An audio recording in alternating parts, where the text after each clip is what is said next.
Bom dia, pessoal. Sejam todos hoje bem-vindos aí, nesta quarta-feira, dia 20 de abril de 2022. Hoje, para falar, a gente vai ter o assunto o que fazer para a minha ideia inovadora, que vai revolucionar o mundo, dar certo. Os pontos que o empreendedor precisará se atentar para transformar uma ideia inovadora em um empreendimento de sucesso. Então, quem vai falar para a gente que assim, a nossa convidada de hoje, Elaine Ceprian Peinado. Ela que é administradora, especialista em MBA executivo empresarial pelo FGV e mestre em administração. Empresária, consultora empresarial, palestrante em gestão da inovação e modelagem de negócios com startups e empresas amplas. Ela é gestora de projetos com partes tecnológicas e do ecossistema Iguaçu Vale, em parceria com o Sebrae. Elaine, nós agradecemos a sua disponibilidade aí e está com você aí a palavra aí.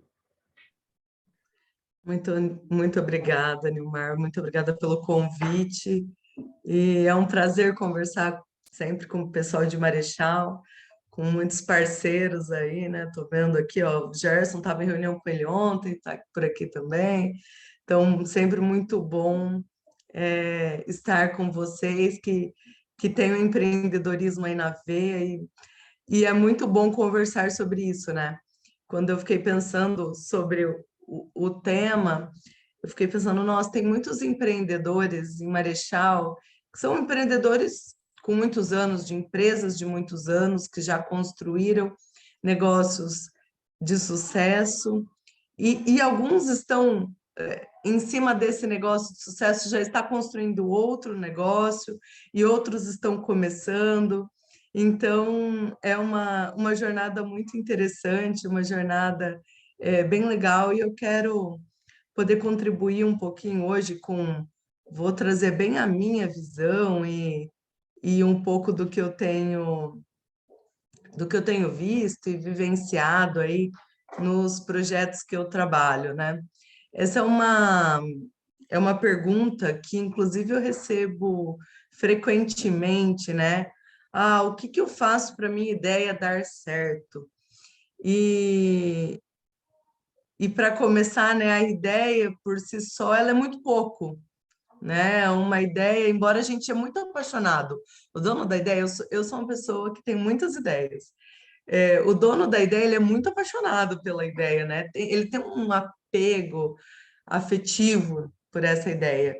Mas mesmo eu que também, né, tenho as minhas ideias, eu sei que a ideia por si só é muito pouco, tá? Então, o que eu quero trazer hoje, né? Eu quero trazer um pouquinho de tudo que eu tenho visto, né? Eu vou brincar assim com vocês, não vou ensinar nenhum padre a rezar, ok? Mas eu quero trazer um pouco da minha experiência, um pouco de tudo que eu tenho visto. Eu tenho uma boa posição, porque eu normalmente por ano trabalho com 150, às vezes até 200 negócios diferentes, analisando modelos de negócios diferentes. Como eu trabalho com parques tecnológicos, a maioria são negócios inovadores, então eu tenho aí uma posição privilegiada, né, de conseguir olhar vários. E também eu tenho uma visão, porque eu não trabalho em um segmento só. Então, eu entendo empresa, e vocês vão ver um pouco disso, né? Independente do core que ela está, a empresa é uma empresa, né? Então, você vai mudar, você muda canais, você muda o cliente, você muda a proposta de valor, mas o cliente é o cliente, né? Então, esse é um ponto assim bem importante para a gente conversar, e eu quero trazer um pouquinho disso, tá? Muito mais sobre a minha percepção do que uma base assim extensa, né? Só vou ter que fechar meu WhatsApp, porque senão eu esqueci de tirar na hora que eu entrei pelo link, senão vai ficar o barulhinho no fundo.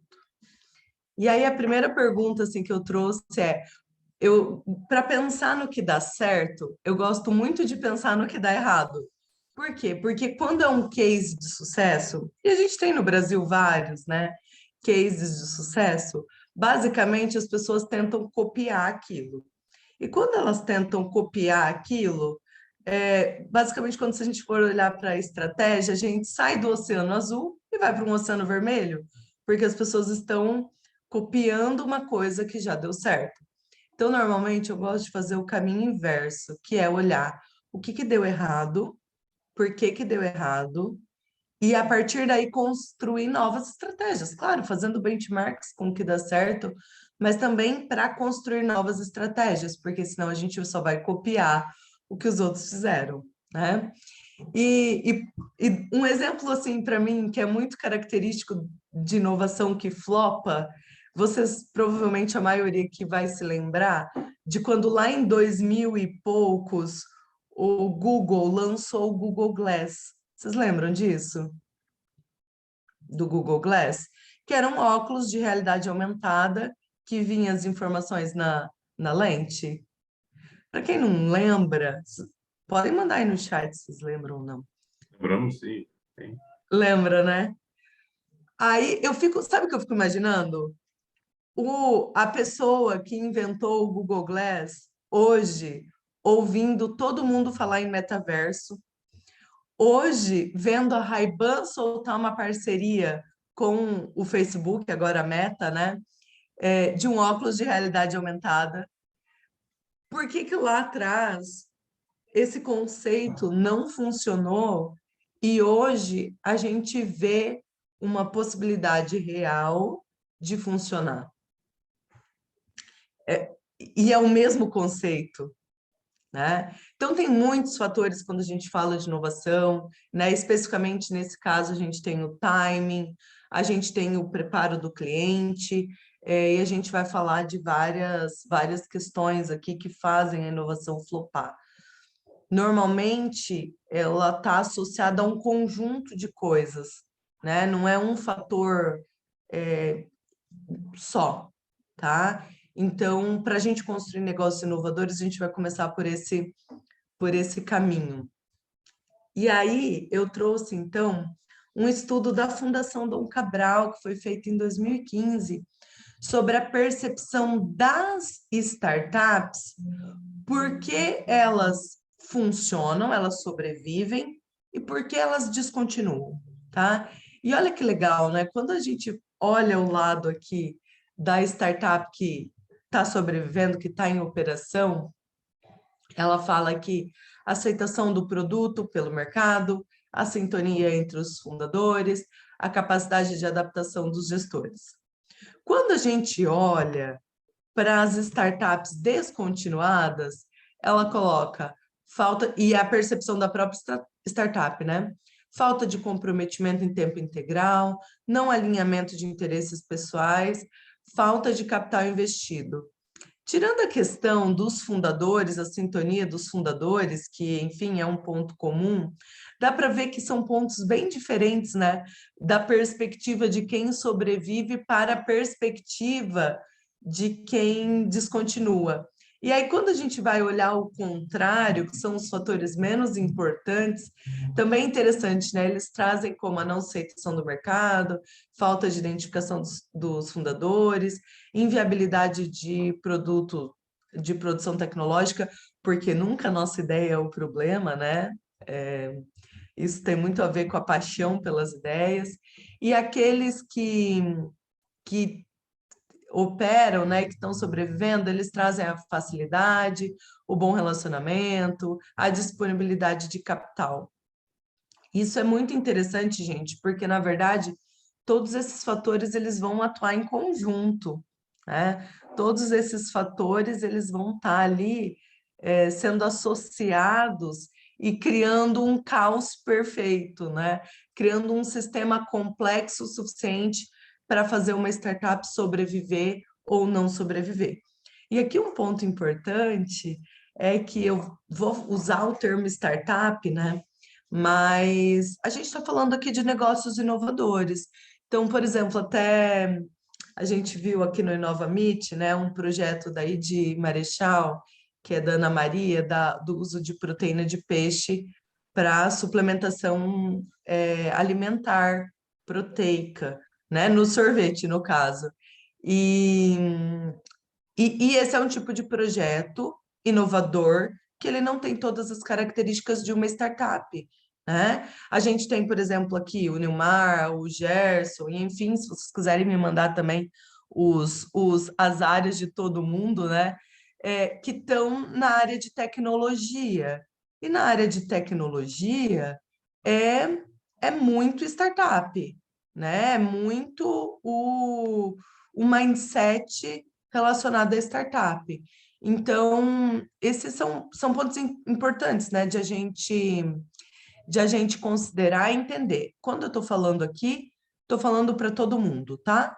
Estou falando de empresas inovadoras, porque esses fatores eles vão interferir em todo mundo.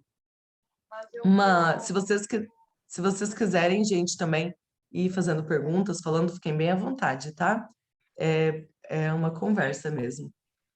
E aí, baseado em tudo isso, que eu trouxe para vocês? Um processo que ele é um processo não linear, embora a gente é apaixonado por processos lineares, né? Porque eles geram uma segurança maior na nossa forma de pensar. Mas quando a gente está falando de desenvolver um negócio inovador, é um processo não linear. E como que ele funciona, né? Então, beleza, eu tenho um insight e eu quero começar a pensar em desenvolver um negócio, eu quero ter uma startup. O que que eu vou fazer? Aí a gente começa pelas pessoas, né? Por quê? Porque quando a gente vai lá para a base de, de depois se você quiser me explicar melhor, Gerson, das empresas inovadoras da startup, depois pode explicar um pouquinho melhor aqui para a gente conversar sobre tudo isso. Quando a gente vai começar e pensando ali em customer-centric design, né? Pensando em design em human-centric design de negócio. Então, quando a gente está pensando em negócios, a gente está pensando muito nas pessoas. Então, o primeiro passo é a gente se relacionar com uma tribo de pessoas, porque, por exemplo, essa pessoa ela pode ser um B2B, ela pode ser empresas. Essa pessoa ela pode ser uma tribo governamental, um B2G, ela pode ser pessoas físicas, um B2C. Então, todos esses modelos, eles vão começar ali com a gente se relacionando, né? Por quê? Porque quando a gente se relaciona, a gente entende o problema. Entendendo o problema, a gente começa a entender qual é a gravidade desse problema, qual a relevância desse problema para essa tribo de pessoas. Depois a partir desses problemas, a gente pensa numa solução, a gente valida se essa solução realmente resolve o problema. Aí a gente começa o negócio, a gente vai para a operação e a gente vai entender, ok, essa solução ela resolve o problema. Será que ela também resolve o problema de muita gente? Será que eu tenho um acesso ao mercado? Será que a forma que eu monetizo, ela monetiza de uma maneira adequada para a minha necessidade? Para daí, quando tudo isso está ok, aí a gente vai para atração, a gente vai para crescimento e a gente vai para canais de vendas, né? Então, eu vou validar os canais de venda. Ah, entendi, legal, Gerson. Hoje com a lei de startups, inclusive isso é para editais, para várias questões, né, com o marco regulatório da startup, o CNPJ ele pode ser um CNPJ de até 10 anos, né? Então a gente realmente tem algumas restrições. Mas, e esse aqui, por exemplo, para quem já tem as empresas, né? E eu sei que, por exemplo, é o seu caso, essa também é a jornada para uma spin-off, né? E a spin-off ela vai nascer dentro do CNPJ mãe, né? Então, regulatoriamente, realmente, a gente tem alguns entraves aqui, tá? Mas vamos lá. Então, eu trouxe aqui fatores críticos que eu tenho observado para cada uma dessas etapas, tá? Então, primeiro, assim, a gente observa, eu observo muito que tem muita empresa que quer começar sem se relacionar com uma tribo. sem conhecer bem essa tribo. E aí, o que que acontece? Se a gente não conhece bem essa tribo, a gente normalmente não entende a relevância do problema. E o problema, ele vai estar relacionado a uma dor. A dor tem uma dimensão. Então, ou ela é uma dor, eu gosto muito dessa expressão, né? Ela é uma expressão do inglês, mas que é a dor hair on fire, que é quando você tá com o cabelo pegando fogo, ou eu gosto de usar muito a expressão da dor de cabeça, né? Quando você tá com uma crise de enxaqueca, você sai correndo e vai comprar um medicamento porque você precisa resolver essa dor de cabeça, porque ela é uma enxaqueca. Agora, quando você tem uma dorzinha de cabeça, muito levinha, que não é uma dor hair on fire, é uma dorzinha, você se acostuma com aquela dor e você não vai atrás para resolver ela. O cliente é a mesma coisa. E se eu estiver falando na outra dimensão ainda, no oposto da dimensão de dor hair on fire, para um desejo, eu tenho aquilo, não é uma necessidade, não é uma dor, é um desejo. Aí, tá vendo que o processo de argumentação de vendas é muito diferente. Porque a dor que é uma dor hair on fire, eu vou direto, eu ofereço para o cara viu que resolve a dor, ele quer comprar, ele não está preocupado em perguntar para mim quanto que custa, ele só quer comprar, né? Agora, se é um desejo, primeiro tem que ter uma sobra orçamentária.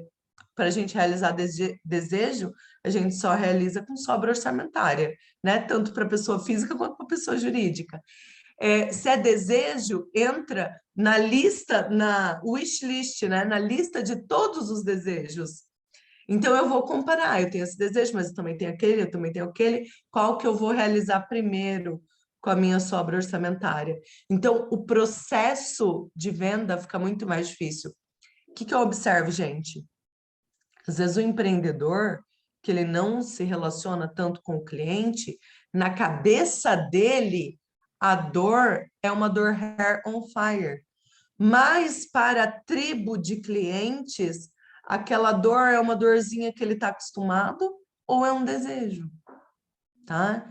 Então, por exemplo, vou dar um exemplo mais palpável, assim. Às vezes, vou dar um exemplo de agrotech, que eu sei que também tem aí, né?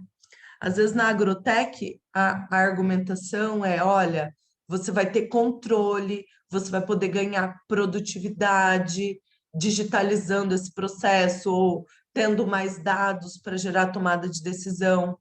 Mas qual é a percepção do produtor em relação a ele ter mais controle? É um desejo dele ou é uma dor hair on fire? E tá vendo que aqui, dependendo das pessoas da tribo, isso vai mudar, né? Já eu falo sobre isso. Então, uma questão muito importante para o negócio dar certo, para essa ideia, para a gente fazer funcionar, é entender qual a dimensão da dor que ela resolve, tá? Porque toda argumentação vai ser diferente. Além disso, quando a gente vai para a solução, tem outros fatores, né? E aqui eu trouxe frases bem tradicionais do mundo de inovação que são muito importantes, né? Então, primeiro, errar rápido e barato, porque às vezes a nossa ideia de solução ela não vai resolver, né? Ou ela não resolve na totalidade. É por isso que tem um MVP. É por isso que tem um mínimo produto viável, para a gente errar rápido e barato, tá? A outra frase bem legal, né? Se apaixonar pelo problema e não pela solução. Gente, muita gente se apaixona pela solução. Não adianta, a gente tem que estar apaixonado pelo problema, porque isso vai fazer com que a gente mude. A outra questão, a experiência do usuário. Se a gente está, principalmente para quem trabalha nos processos de transformação digital, transformação de processos analógicos para digitais, normalmente esse usuário é uma pessoa de mindset analógico.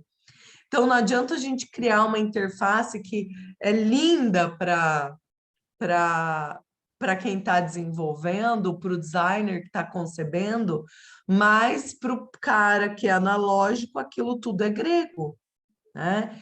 E a outra questão, uau, como isso é óbvio. Esses dias, até meu esposo em casa, ele falou assim, nossa, eu não consegui me lembrar qual que foi o cenário, qual que foi a solução que ele me falou, que ele falou isso. Ele falou, nossa, mas como isso é óbvio? Quando a gente tem uma frase dessa, normalmente a gente tem clareza, a percepção de valor do cliente está muito clara, tá? Então, se a percepção está muito clara, ele consegue, a venda é muito mais fácil, gente. E isso puxa para a gente a curva de adoção de inovação, tá? Por quê? Porque se a minha solução é uma solução que é uma inovação radical, ou ela é um novo mercado, é uma incremental, mas o mercado é novo, normalmente a gente entra na curva de adoção de produtos.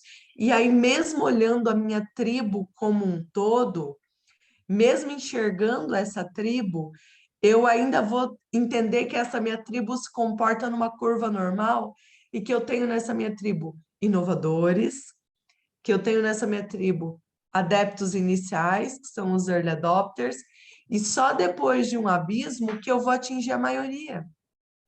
Porque essas pessoas precisam falar, uau, como isso é óbvio.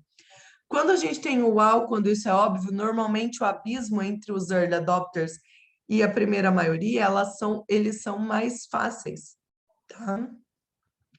Mas se não é óbvio, se a inovação é radical e muda demais o contexto, normalmente esse processo de educação do cliente é muito necessário. Vamos voltar lá para o nosso exemplo da Agrotech, né?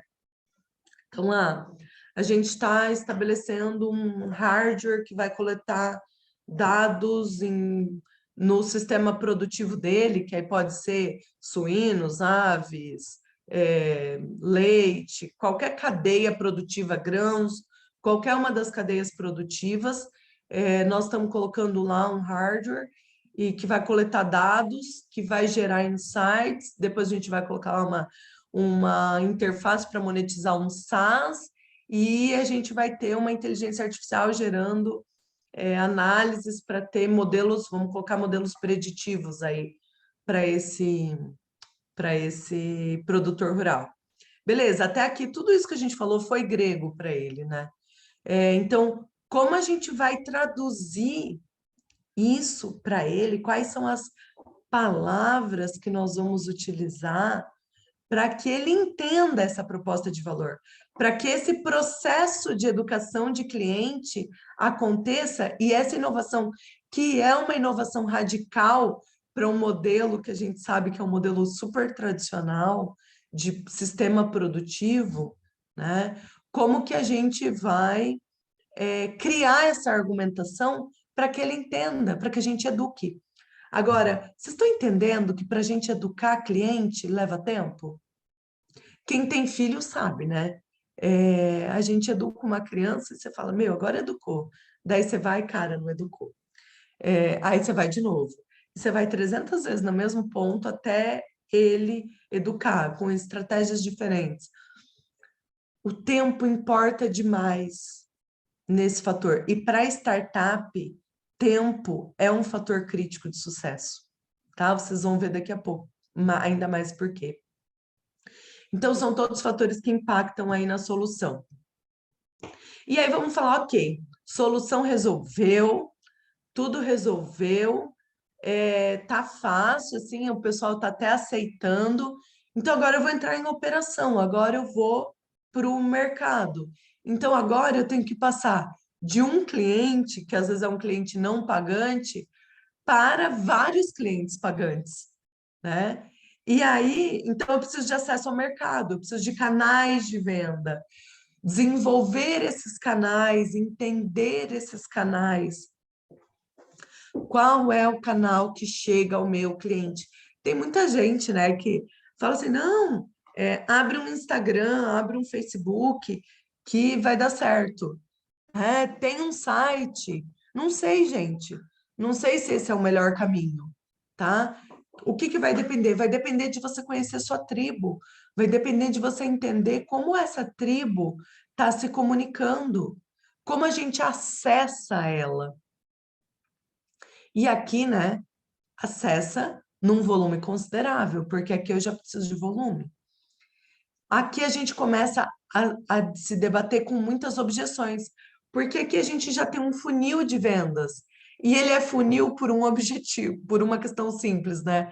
Porque eu não vou converter todo mundo, né? Porque senão, poderia ser um tubo, a gente adoraria que fosse um tubo, que todo mundo que conhece a nossa empresa, a gente converte, mas na vida real não é assim, né? O funil, ele literalmente, ele está ali por uma taxa de conversão sendo reduzido quem vai comprar. E a gente começa a ver muita objeção. Então, achar os early adopters, acessar os early adopters é um ponto muito importante, os inovadores e os early adopters, é um ponto muito importante para a gente ter sucesso. E aí, o outro fator muito importante é entender qual é o modelo de negócios. Ok, eu vou ter um modelo SaaS que vai ter uma recorrência. Por que que a gente fala tanto de modelos com recorrência hoje, né?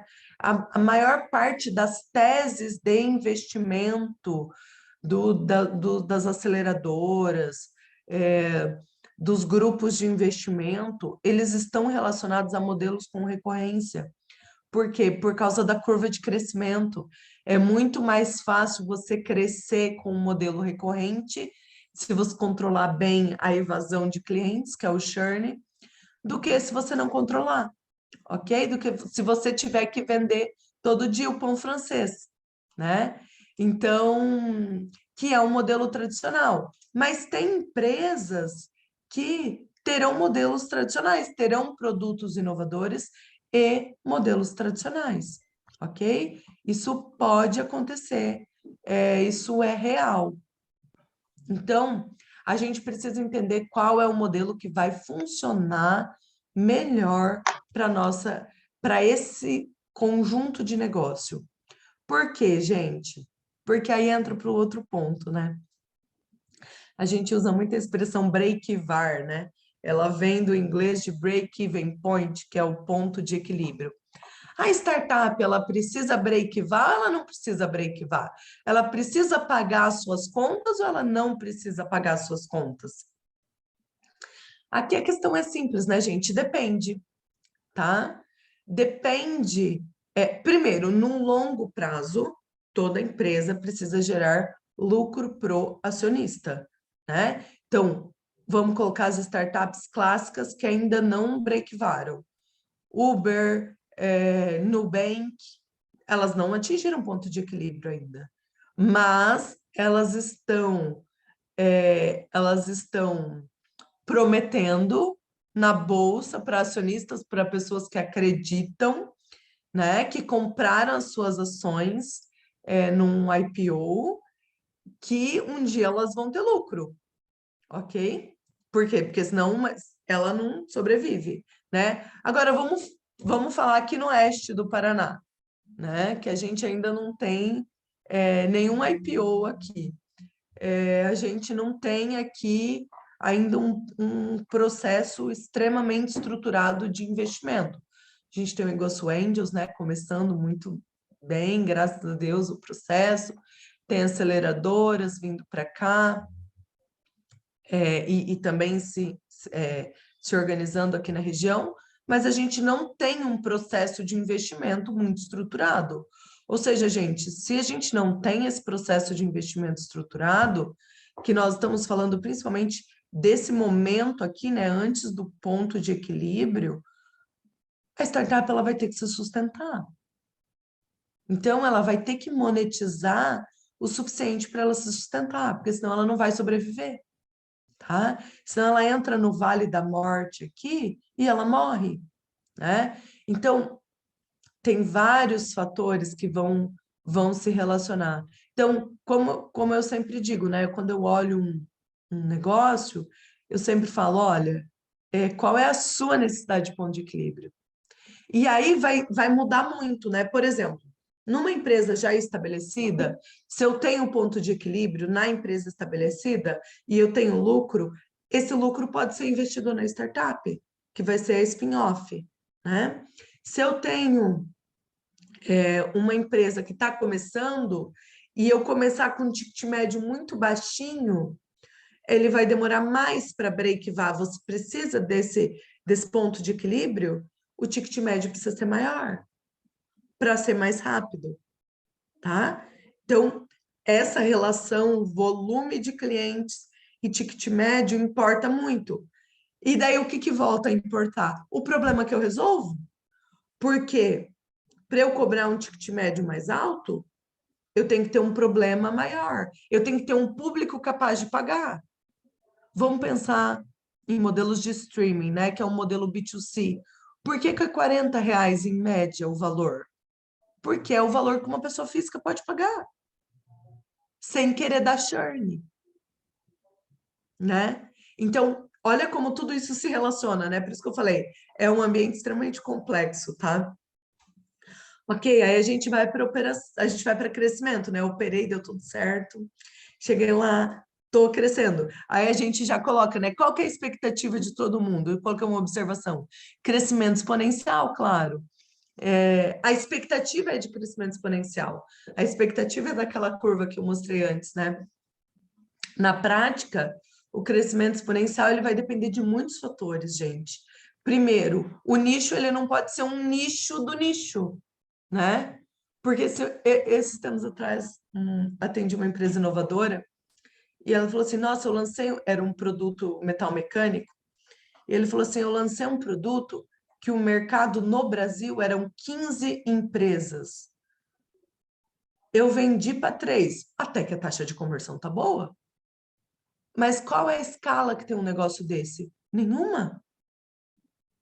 Nenhuma. A taxa de conversão dele foi 20%, mas de 15 no Brasil inteiro? Será que é um negócio que eu vou colocar energia, dinheiro, investimento, tempo, recursos, pessoas, né? Então, assim, se eu quero um crescimento num alto nível de escala, eu tenho que enxergar bem qual é o nicho que eu quero atender. Eu tenho que entender claramente isso. Eu tenho que fazer muito teste A/B, porque eu vou precisar de uma estratégia multicanais, né? Não adianta eu ter uma estratégia de um canal só. Eu vou ter que entender quais são os modelos comerciais que esse segmento de mercado atua. Porque, ok, eu vou querer vender, vamos colocar no B2B, né? Eu vou querer vender um B2B com um ticket altíssimo só por uma venda digital? Eu vou conseguir? Porque a gente sabe, tem tickets médios aí para B2B de 5 mil, por exemplo. Eu vou conseguir fazer uma venda consultiva, que seria o padrão dessa venda, totalmente digital ou não, né? Então, eu preciso entender um modelo comercial. A outra coisa, aqui normalmente no crescimento eu tenho cash burn, porque eu tenho investimento, né? Literalmente queimar dinheiro, né, gente? Eu vou investir nesse processo de crescimento. Vai ser capital próprio da empresa? Vai ser capital de investidor? Qual é o perfil? Qual é o perfil de investidor que eu quero para me ajudar no processo de crescimento? Esse crescimento é eficiente? Aqui tem um indicador que é muito comum ser utilizado pelos grupos de investimento, que é a relação LTV e CAC, que é Lifetime Value por custo de aquisição de cliente. Se essa relação estiver abaixo de 3, normalmente o investidor não entra, né? Então, isso é muito importante. Aí vem o próximo desafio, né? Que é time, e aqui é um desafio geral de toda a nossa região, uma região que tem pleno emprego. Eu vou precisar contratar, vou precisar desenvolver, eu vou precisar reter. Talvez o maior desafio esteja na retenção, né? E aí é muito importante a gente entender esse processo.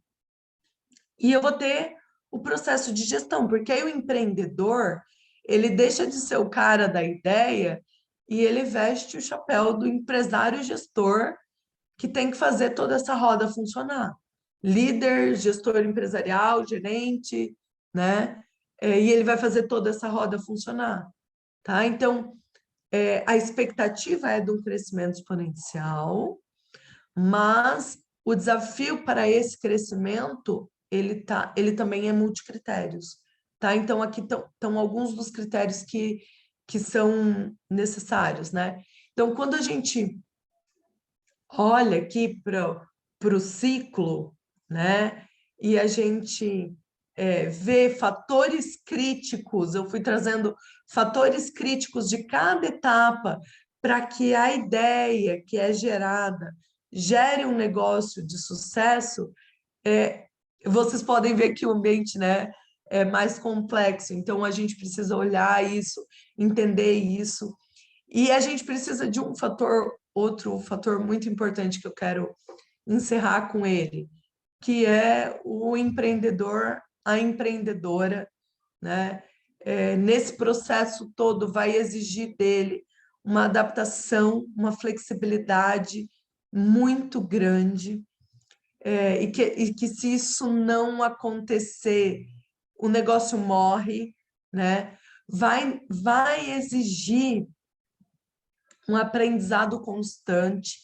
O empreendedor, ele precisa ser um lifelong learning, ele precisa ter aprendizado por toda a vida, porque eu gosto muito de usar exemplo de time de futebol. Tem alguns, né? Inclusive, estava vendo uma reportagem esses dias que é pela primeira vez a Série B do Campeonato Brasileiro tem o maior número de campeões da Série A. Basicamente, gente, não adianta viver de glória do passado, ok? Não adianta eu ter sido campeão em não sei que ano atrás e estar na Série B hoje. Empresa é muito isso. Não adianta eu ter tido sucesso no passado e não estar construindo o sucesso do futuro. É o tempo inteiro esse processo, por isso que lifelong learning. A gente precisa ter muita resiliência, e quem não é resiliente nesse processo, ele desiste, né? Ele já, lá no problema, ele já desistiu, ok? A hora que ele vai avaliar se o problema é relevante ou não, ele já desistiu.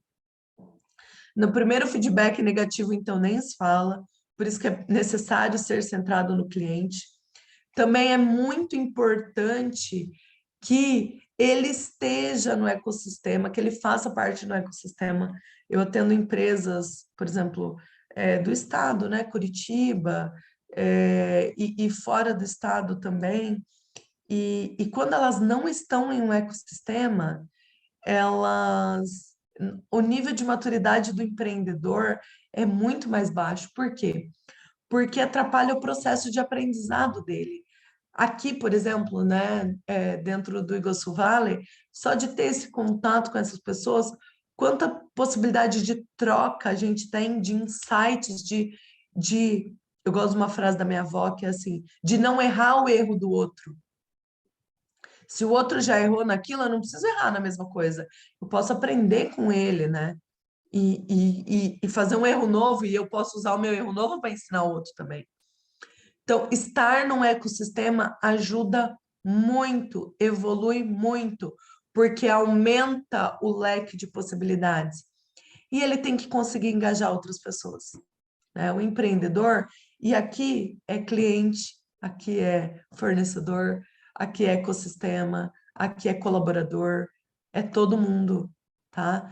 Se ele não tiver uma habilidade, ou alguém do time tiver essa habilidade de vender a ideia, de influenciar para que as pessoas se engajem, ele vai ter muita dificuldade, tá? Muita dificuldade. E eu não trouxe aqui, né? Mas tem um mito muito grande, assim, de empreendedor inovador, que é essa ideia é tão boa que nem precisa vender. Gente, isso não existe, tá? Isso não existe. Todas as ideias precisam ser vendidas. E quem vende as nossas ideias somos nós mesmos, né? Nós, empreendedores. Então, a gente precisa desse processo de venda para a gente conseguir engajar as pessoas, clientes, colaboradores, ecossistema, todo mundo, tá? E é isso, gente. Esses são os pontos. Eu vi que o Jefferson colocou uma mensagem no chat, vou olhar aqui. Dependendo do ganho proporcionado para o cliente, muda o tempo para os clientes se adaptarem, pois eu lembrei do Pix. Legal, excelente exemplo, o Pix. Ele realmente, por exemplo, o Pix, ele resolve uma dor muito séria, né? Que é eu poder fazer uma transferência, pelo amor de Deus, uau, como isso é óbvio, né? Por que que eu não podia fazer uma transferência ainda qualquer hora do dia, qualquer hora do final de semana? Por que que eu tinha que esperar segunda-feira, das 8 às 5 da tarde, para fazer uma transferência? Lembra? Então, o Pix, ele tem a característica disso, tá? Uau, como que isso é óbvio? Toda vez que a gente tem esse uau, como isso é óbvio, a curva de aprendizado, ela é mais curta, tá? Pix é um mercado B2C, né? Então, a possibilidade de escala é muito grande. Então, realmente é um excelente exemplo disso e interfere mesmo, tá?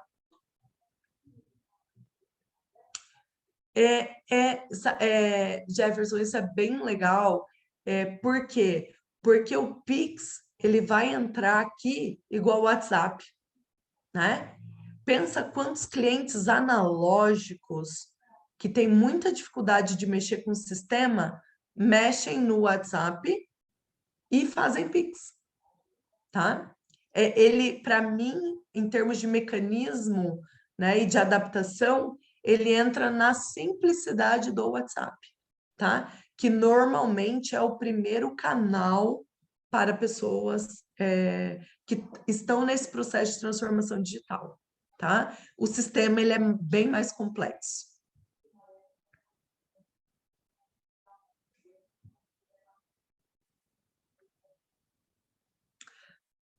Exatamente. Ó, vou voltar lá na curva de adoção de produto, porque isso é muito curva de adoção de produto, tá? Porque no início, eu fiz Pix no primeiro dia, porque, cara, eu achava um absurdo ter que fazer transferências só até 5 da tarde, tá? Mas com algumas pessoas fazendo, influencia as maiorias a entrar nessa roda, tá? Então, há um processo de influência, sim, entre os primeiros adeptos e a grande maioria. Isso aí, a minha análise também é essa, tá? Muito bom. Excelente exemplo, excelente mesmo.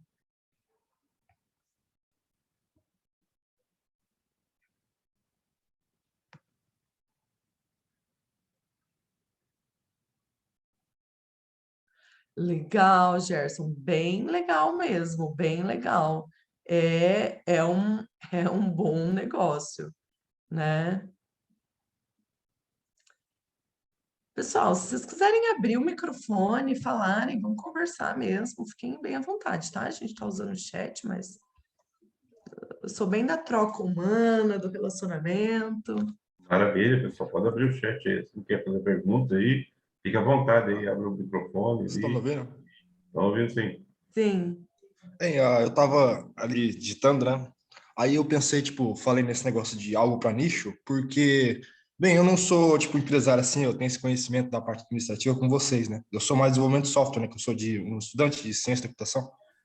Mas nesse ponto eu penso assim, tipo, do pouco que eu sei, eu acho que para você inicialmente ter uma empresa com capital menor ou com menos pessoas, você normalmente vai ter que inicialmente aplicar para algo de nicho. Porque competir com pessoas em empresas muito grandes que conseguem fazer sistemas de software muito complexos para sua alta escala e capital, né, obviamente, fica tipo mais difícil para você entrar, né? Aí nisso a gente falou desse efeito, que é o efeito da moeda. Quanto mais pessoa usa, a tendência natural é que mais gente usa também. Que é a mesma coisa da própria moeda, por exemplo, sei lá, o real aconteceu com o Pix, porque eu se encontrei com pessoas que usam isso só, e daí a pessoa fala, putz, eu só uso o Pix, hein? Ah, então eu tenho que usar, vixi. Aí acabei vendo pessoas que não usam software começando a usar. E eu achei esse efeito muito bom. Aí aquilo que eu comentei, né, tipo, de se esse efeito seria replicado em algo de nicho, porque o fato de ter nicho já delimita o grupo de pessoas no geral, né, dos clientes, ou seja, é um grupo menor. Aí você fala, beleza, tá, não é tanta gente aqui porque eu tô nesse tipo de mercado, né? Você não quero competir diretamente com grandes agora, no começo. E nisso, tipo, como que eu conseguiria fazer esse efeito também, sabe? Tá. Então vamos lá, Jefferson, muito legal, excelente que tem estudantes também, tá? Isso aqui é para você. É, assim, ó, tá vendo ali quando a gente coloca primeiro ponto as pessoas? Sim. É esse nicho, essa tribo, tá? Só que eu posso escolher, por exemplo, vou dar um exemplo de um projeto que eu estou trabalhando aí com vários parceiros de Marechal, né? O pessoal da BZS, o Gerson. A gente está começando, e é um projeto que nós estamos validando solução, tá?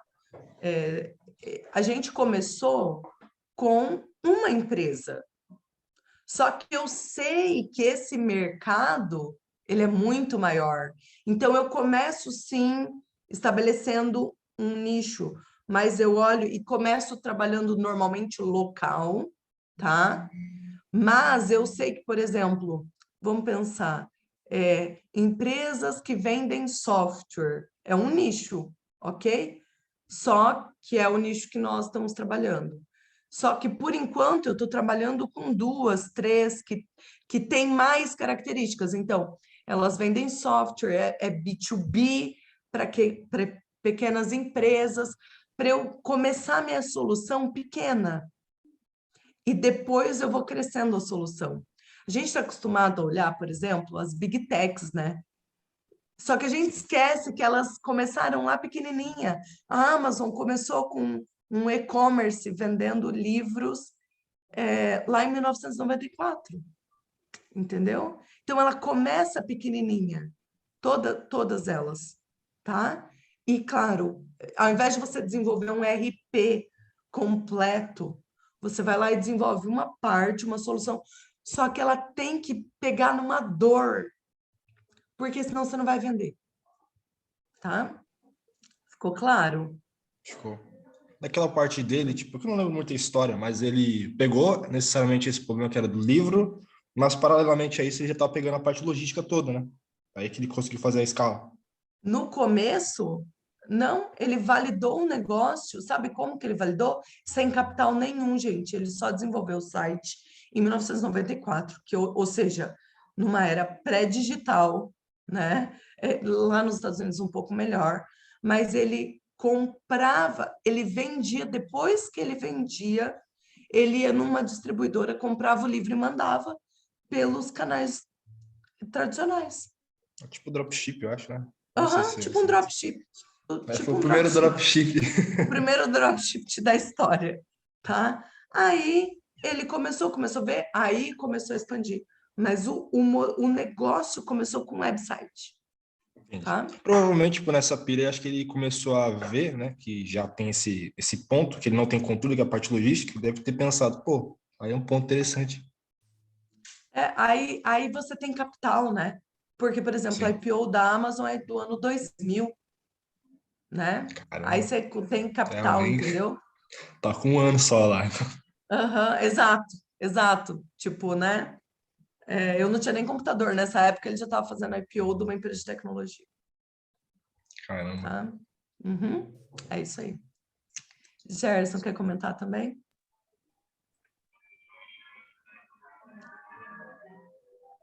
Alô, estão me ouvindo? Sim. Bom dia, pessoal. Bom Eu dia. fiz um comentário aqui no nosso chat sobre a questão aí do gov.br, né, sobre assinatura digital, assim como foi falado do Pix também. Acho que por isso que também tem os bancos aí tão inconformados com a situação atual aí, porque o quanto eles perderam de receita com TED e com DOC, né? E a questão da assinatura que eu comentei aí, vocês pensem em quantas pessoas que têm um negócio focado em assinatura digital e agora o governo vai fazer com que isso seja gratuito. Será que as pessoas pensaram numa outra solução para ele?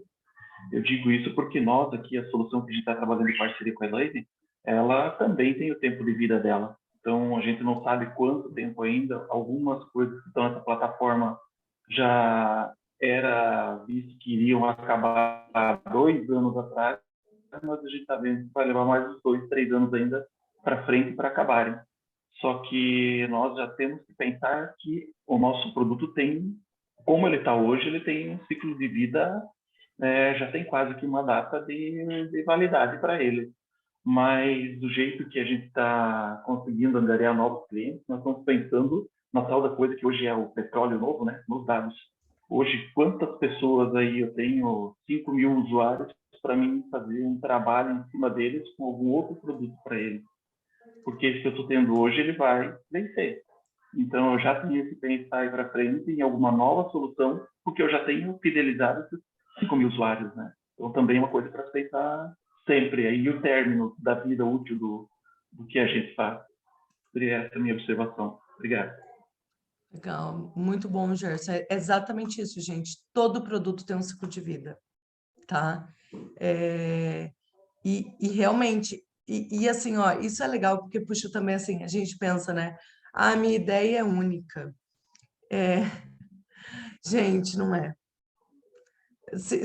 Pitch que começa falando, eu não tenho concorrentes, eu falo, cara, você não pesquisou direito seus concorrentes, tá? Porque hoje em dia tem você e mais 300 fazendo isso, e você pode ter uma mudança drástica no mercado, que é esse caso aí do gov.br para os certificados digitais, né?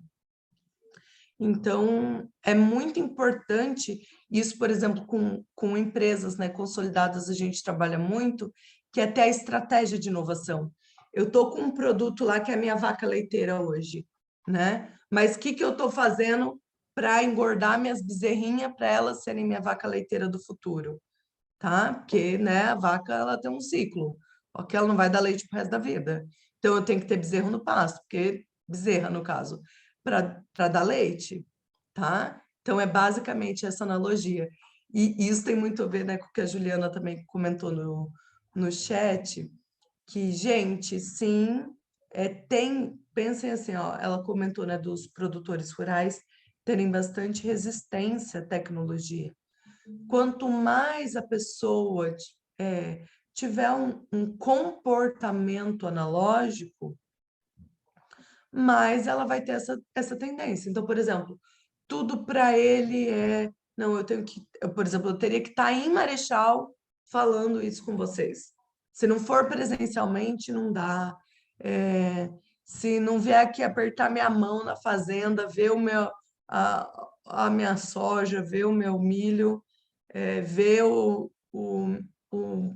a minha granja de suínos, eu não faço negócio, entende? Então, são tipos de comportamento, né? Ele vem de um processo produtivo muito manual, né? Então, isso está relacionado a processo de transformação digital. Tem um livro muito bom de transformação digital para quem estiver aí ajudando a conduzir esse processo. Depois eu mando uma foto para o Nilmar compartilha aí com vocês, que é bem legal para quem está estudando esses processos de transformação digital, porque tem muito a ver com o mindset das pessoas, tá? Transformação digital, na verdade, é trabalhar com a cabeça das pessoas. Pode falar, Jefferson. Tu falou do contexto, por exemplo, da adaptabilidade do povo agro para essa questão de software, certo? Por exemplo, tipo, mesmo essas pessoas que provavelmente têm trabalham há muito tempo com uma linha de trabalho muito parecida e que provavelmente sair desse hábito naturalmente causa um pouco mais de gasto, né? Tipo, para a própria cabeça, né, que tá, tipo, algo diferente, tal, complicado. Isso é normal. Mas, tipo, pensando na parte de desenvolvimento de software, por exemplo, penso, esses usuários naturalmente devem usar algum tipo de software para entretenimento, sei lá, tipo um TikTok, Instagram da vida, certo? Provavelmente. Depende. Tem uns deles que nem usam isso. Ah, entendi. É porque, tipo, nesse ponto, talvez eu tentaria explorar a parte do quão parecido é esse tipo de software que a pessoa usa para tentar criar uma espécie de uma clonagem, só que, óbvio, com os requisitos que essa pessoa usa, entendeu? Para tentar fazer com que a usabilidade tenha um nível assertivo, entendeu? Eu iria mais ou menos por essa linha. Excelente a sua linha de raciocínio. Qual é o problema? Esse perfil, em geral, ele só usa o WhatsApp, tá? Entendi. Eles É, são... Se a gente coloca ferramenta, vamos falar de transformação digital, se a gente coloca as ferramentas em linha, né? O WhatsApp normalmente é o primeiro da transformação digital. Antes, inclusive, de aplicativo de banco, bem antes, né? sim. E outros aplicativos. É que Então, também de banco os que eu caras não lembro. têm Instagram, não têm TikTok, não tem nada. É que também de banco, até a minha própria família tem que, tipo, o uso é só quando precisa. E já que não tem uma Nossa, frequência, você não vai lembrar. Eu, por exemplo, não lembro muito. Eu só mais no Nubank, porque eles conseguiram simplificar muita coisa ali. Mas, exatamente. mas nesse ponto, então, é mais, pelo visto, pela simplificação. Tipo, pegar o que, a Aham, única coisa que eles sabem, simplificar ao máximo. É que também eu é isso vejo uma aí. coisa, eu não sei se, tipo, eu nunca vi estudo relacionado a isso, mas, por exemplo, tipo, de algumas empresas, até a própria Meta, em alguns dos seus softwares, tipo, por exemplo, no Facebook, que começou a colocar muita coisa dentro, muita funcionalidade, e que eu percebi que, tipo, as pessoas iam para coisas que eram muito mais diretas, por exemplo, um TikTok, que é muito mais direto para vídeo. Aí eu penso, se em um software, nesse ambiente de software que ele pode eu coloco muitas coisas ali que proporciona, será que a poluição de informação ali causa, tipo, que o cliente não queira mais? Isso pode acontecer? Às vezes eu penso um pouco nesse ponto aí. É isso aí. Pensa nisso e estuda a parte de experiência do usuário, de UX, tá? UX, né? E UI. Estuda isso que vai responder muitas das suas perguntas, mas você está no caminho certinho, tá? Pode ficar Entendi. tranquilo que está no caminho certo. O Maravilha, papo é bom pessoal. aqui, né, Neumar? Tá muito bom, hoje está quente. Então tá, alguém quer. Alguém levantou a mão ali, o Gerson não levantou a É, mão. Gerson, quer? Tá aberto aí. Isso que o Jefferson falou agora, a dúvida dele, eu vou dizer o seguinte, sobre ferramentas mais pontuais, né? Nós trabalhamos com tecnologia, já percebemos, infelizmente, no nosso segmento existem empresas que fazem de tudo meia boca. Então, quanto mais você especializa, eu vejo que o segredo é assim, e você tem que ter uma grande equipe para fazer tudo meia boca. Hoje eu vejo muito forte a questão de parcerias, onde você tem que ter pessoas especializadas em atender, mesmo que seja o mesmo segmento, mas eu atendo uma parte desse segmento, outra parte desse segmento, porque você vai fazer o melhor possível para atender aquela situação, aquele problema do público-alvo. E não ter assim um monte de meias soluções. Estou percebendo cada vez mais isso. Nós temos visto ferramentas de atendimento e suporte, várias outras coisas. Quanto mais completo, eu pesquisei muito sobre isso, quanto mais completo o sistema, menos ele atende. Eu estou buscando agora microsoluções e tentando integrar essas microsoluções. E eu vejo que meus clientes também estão caindo nessa, nos grupos que eu participo. Ah, mas esse é completo. Daí começa a vir lá. Ah, mas essa parte dele é ruim, essa parte dele é ruim, essa parte dele é ruim. O cara tem um sistema completo e procura um monte de outras soluções para fazer aquilo que o completo dele não faz bem. Então, tudo depende da análise do negócio, né? isso aí, excelente. Eu tenho um ponto só assim, né, que eu acho que quando a gente fala principalmente de software, né, algumas tendências que a gente vê aí, né, não sei se eu estou certo ou não, mas uma coisa que a gente vê bastante, por exemplo, né, o poder da rede, né, toda vez que você cria um sistema, que você interliga as pessoas e essa rede começa a te dar muita informação sobre o seu produto, né, então, você pega o caso típico, né, por exemplo, é o Waze, né, o Waze, muita gente usando, quanto mais gente usa, melhor ele fica, e aí mais gente quer usar porque ele realmente traz benefícios. Então, é o caso do WhatsApp, é o caso do... Então, assim, você pega produtor rural aqui na nossa região, cara, não adianta você querer fazer um software diferente, ele vai usar o WhatsApp, porque é assim que ele... Às vezes, o chatbot, para ele, é melhor do que você querer fazer um baita de uma solução, assim, sabe, enfeitar o pavão, como dizem, né? Então, às vezes, é uma coisa mais simples, para ele funciona melhor. Por quê? Porque aí a gente volta no que você falou, né, Elaine? No timing. Né? O óculos da Google lá atrás não deu certo. Então, não adianta você querer colocar alguma coisa agora, porque o cara ele não vai aceitar do ponto de vista tecnológico. Né? Ele vai esperar até ele ter ele se acostumar com isso. Né? Então, talvez uma solução que agora não dê certo, daqui a 10 anos o produtor rural vai funcionar, porque ele já vai estar acostumado com aquilo. Então, não adianta a gente brigar com isso, né? Como que o usuário usa, né? Ele usa assim, então é para lá que a gente tem que ir, porque daí você se apaixona pelo problema, você não apaixona pela solução, né? Então, se esse é o problema, é assim que a gente vai Elaine, mas aí nesse contexto, existe o segredo no caso do preparo do meu cliente? porque, assim, na verdade, a gente tem as soluções, né, tem as tecnologias, porém, hoje ele não quer. Mas daqui 5 anos ele quer. Então, a gente já visualiza esse cenário para daqui 5 anos, porém, ele não quer. Existe alguma técnica de preparo de cliente, assim, prospectando essa evolução, né? Porque a gente Educação tem do o cliente. agricultor, né? É o agricultor. Então, Aham. a gente já visualiza o cenário, né? A gente já faz aí um preparo, mas assim, e como a gente sensibiliza ele, né, dessa utilização.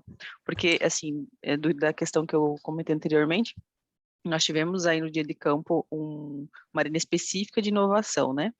E a gente trouxe várias tecnologias ligadas aos ramos de atividade, né? E aí o que acontecia? Muitos agricultores ficavam pro lado de fora da arena, tipo assim, sabe, na escadinha, e os outros sentados lá dentro. Aí eu ia lá, conversava com eles, né, qual o seu ramo de atividade? Vamos, sobre isso, vamos sentar, vamos ouvir, né? E não, eu quero ficar aqui, sabe, assim, eu quero ficar aqui.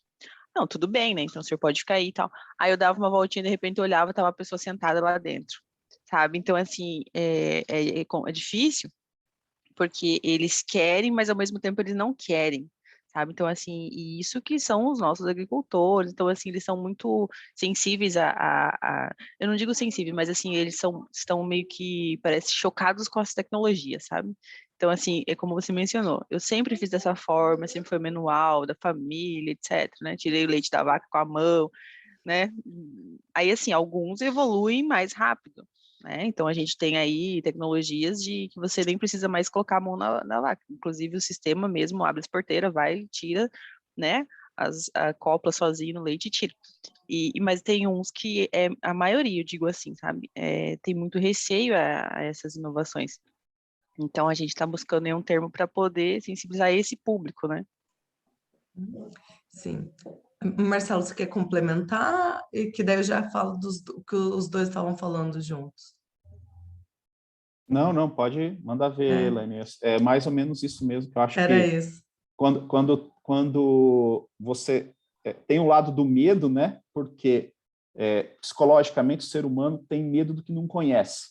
Então, se você não conhece alguma coisa, você já fica com medo, porque é a reação natural da gente, né? E aí precisa entender como que a gente quebra, né?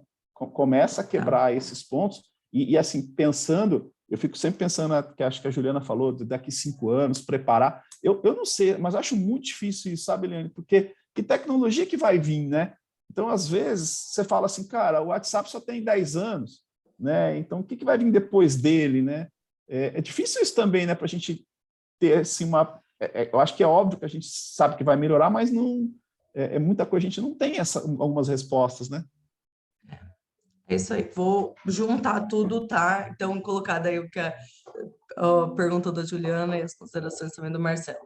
Assim, Juliana, é uma construção, tá? Então, número 1, por exemplo, nos eventos ter arena de inovação é uma, é uma forma de educação, tá?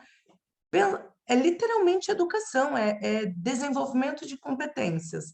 Então, a pessoa ela não entende como a tecnologia vai impactar a vida dela, isso gera medo, realmente. Então, isso gera ela ficar fora da arena, tá? Aí vai para um processo de educação, vou começar a me relacionar com isso. A minha sugestão é criem um cronograma de ações de educação desses produtores relacionados à tecnologia, tá? E aí, esse é um bloco, para que daqui 5 anos o cara, por exemplo, tenha tudo automatizado, tenha tudo lindo, maravilhoso, utilizando inteligência artificial, que é o que a gente quer, né? Aí a gente vai criar outra camada aqui embaixo, que pega esses caras que já são mais abertos à tecnologia, o cara que tem a ordenhadeira toda automática, que já tem a fazenda automática, pega esse cara e faz pilotos com ele dessas tecnologias que vocês querem utilizar. Por quê? Porque ele já está acostumado com a tecnologia, tá? Ele já está usando. Então, incluir mais coisas para ele é normal. Então, ele vai ter esse processo. E aí você usa essas pessoas de case, tá? E divulga, porque isso é educação de clientes. É muito forte isso, tá? Então, que é o mesmo processo de educação, né? De tudo, de colaborador, de empresa, né? É processo de educação, tá? Consegui responder essa pergunta? Conseguiu sim, Elaine, muito obrigada, tá? China. Bom, pessoal, mais alguma colocação? Alguém fazer uma pergunta? Acho que tem gente com a mão levantada aí. O Gerson com a mão levantada ainda. Já passamos nosso horário, mas vamos à última pergunta, então. Não é pergunta, é só uma constatação que foi falado agora há pouco. São duas coisas. Foi falado aí sobre a arena de inovação e coisa e tal, né? Não é só na questão do produtor rural. Vocês veem, nós estamos aqui numa arena hoje, estamos em 10 pessoas.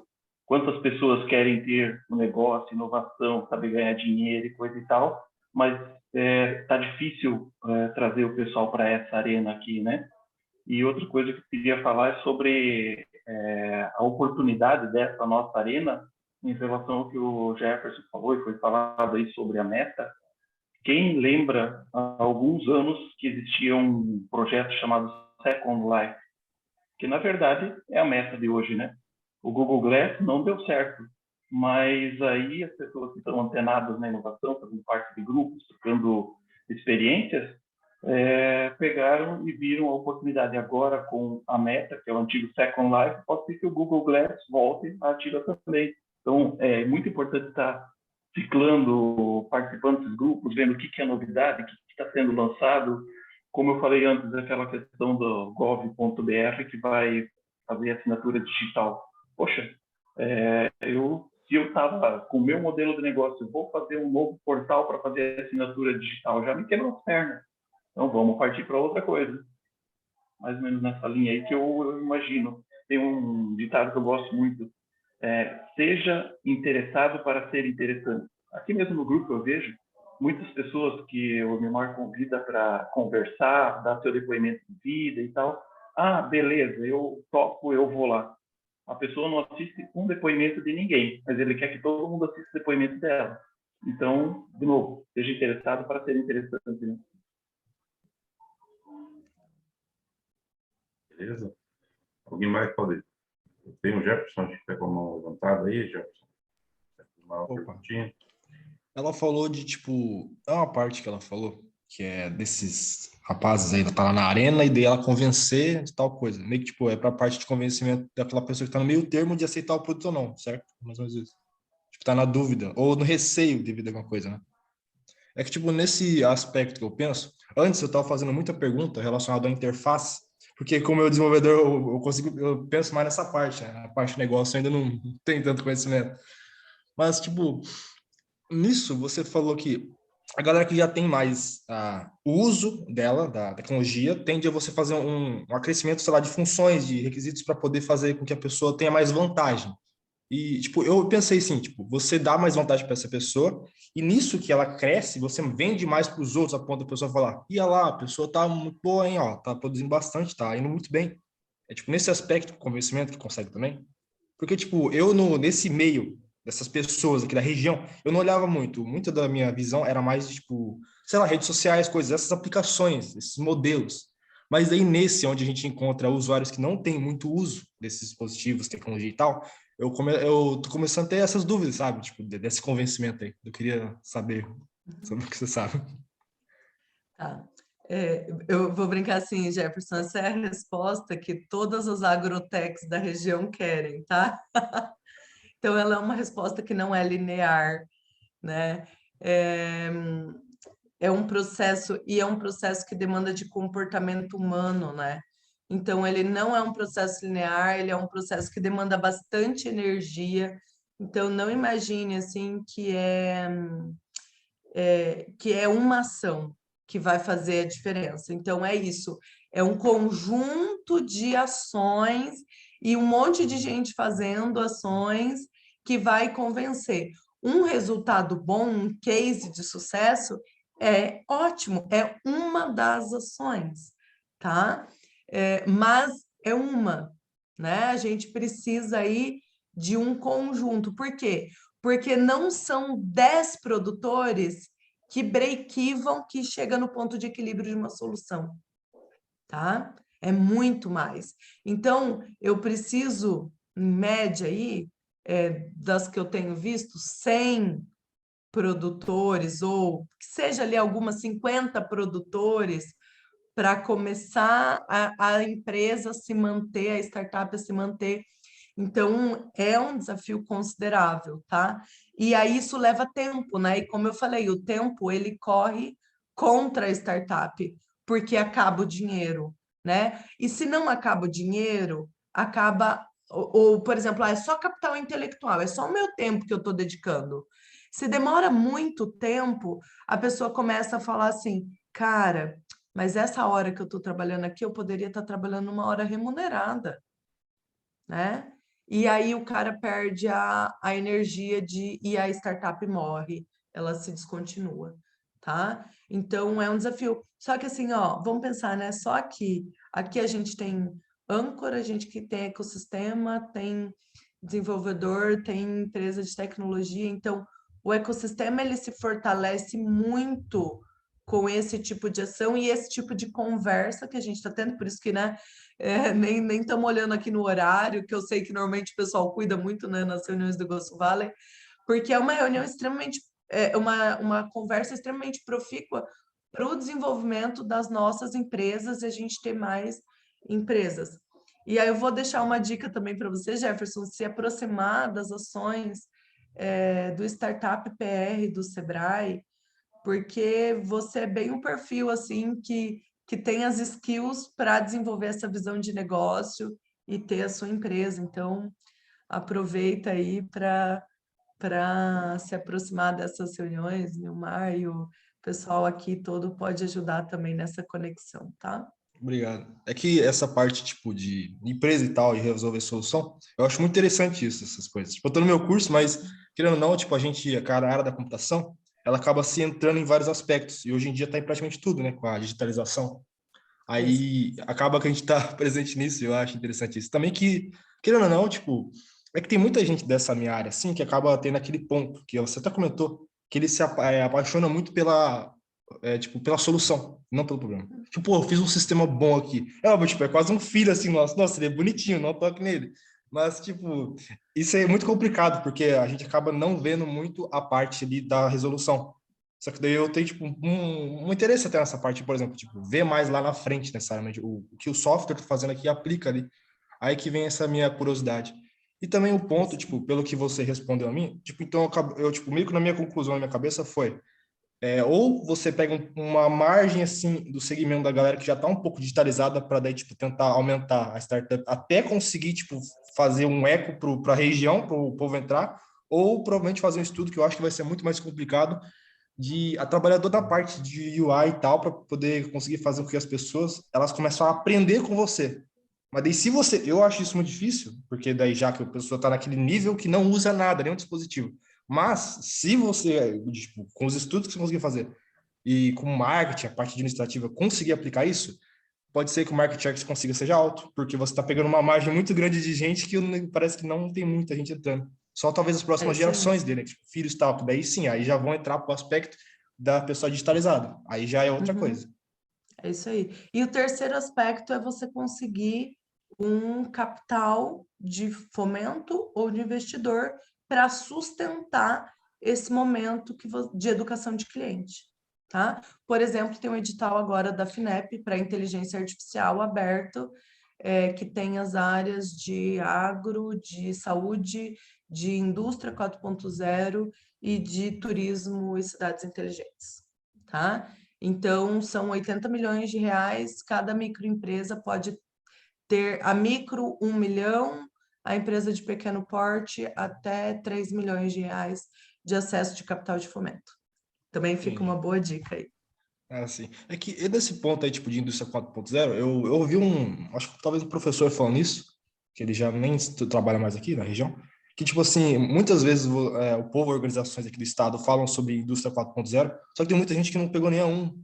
Aí, tipo, é complicado você fazer esse negócio. igual o produtor, é a mesma curva. É que a gente cai no É a mesmo mesma ponto, tipo curva, assim, aham. eu, por exemplo, Eu- vendo de funcionalidade, aí ele ainda não sabe nem usar direito. Você tá querendo ir lá Exato, pra não frente. tem sistema, anota tudo no papel. É a mesma coisa, tá? É a mesma coisa para todos os segmentos. O B2B, o B2C, o B2G, a parte agro, tá?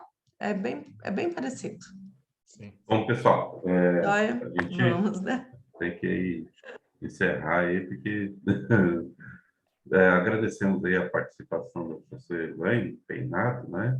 E se você quiser deixar uma última mensagem aí para todo mundo, assim, o que você deixaria de mensagem aí para o pessoal aqui sobre como deixar sua ideia para É fazer deu arregaçar as certo? mangas e trabalhar.